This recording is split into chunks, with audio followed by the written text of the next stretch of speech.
नमस्कार, मी स्नेहस किचनमध्ये तुम्हा सर्वांचं खूप मनापासून स्वागत। तर आता मकर संक्रांती येत आहे आणि तिळाचे लाडू केलेच पाहिजे। तर चला तर रेसिपीला सुरुवात करूया। इथे जाड तळाची कढई घेतलेली आहे। 1 वाटी पांढरे तीळ घेतले।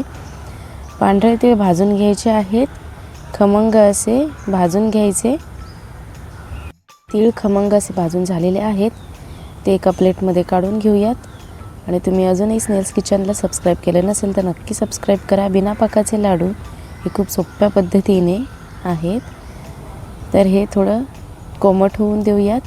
थोडं थंड झाले की मिक्सरला वाटूयात। इथे मिक्सरचं भांडं घेतलेलं आहे। सर्वात आधी 1 वाटी भाजलेले शेंगदाणे घेतलेले आहेत। शेंगदाण्याचं बारीक कूट करून घ्यायचा।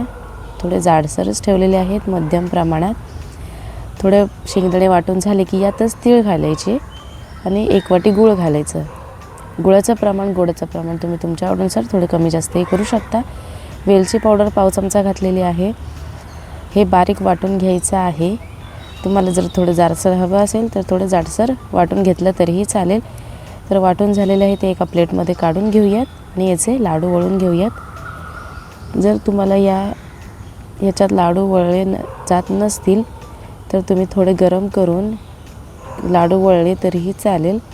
तर या पद्धतीने सगळे लाडू वळून घ्यायचे आहेत। 10 मिनिटात होणारी अगदी सोपी रेसिपी आहे। गॅस लावण्याची गरजही नाही आणि जास्त भांड्यांची गरजही नाही। तर ही रेसिपी नक्की ट्राय करून बघा, कशी वाटली ते कमेंट बॉक्समध्ये कळवा। ही रेसिपी आवडली असेल तर लाईक शेअर सबस्क्राईब करायला विसरू नका। भेटूया अशाच नवनवीन छान छान आणि सोप्या रेसिपीमध्ये। तोपर्यंत धन्यवाद।